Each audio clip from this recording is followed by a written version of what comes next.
ยุ่ๆเอาไปโอ้ภาษีมา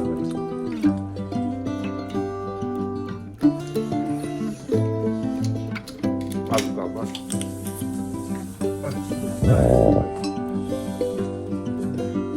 ช่วยยากช่วยยาก น้องอ้อเยอะว่า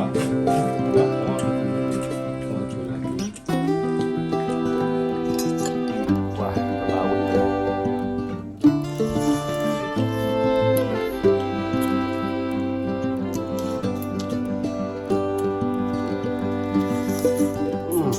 มีกล่องบ่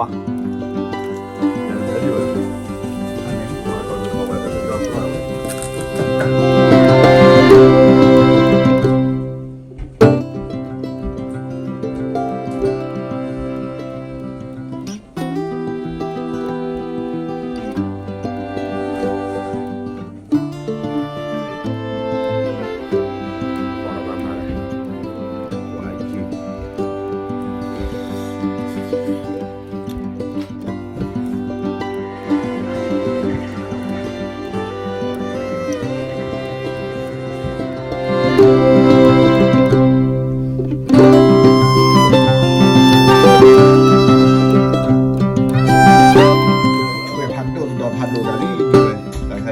ให้พ่อยุ่ๆลองมาให้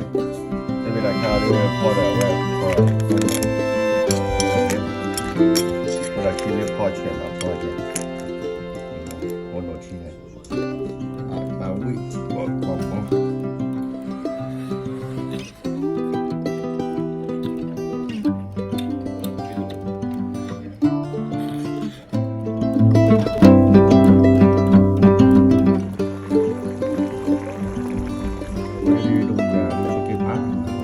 กาลีอยากตัวพ่อเราเนี่ยอยากตัวพ่อเพราะว่าจะพ่อตาย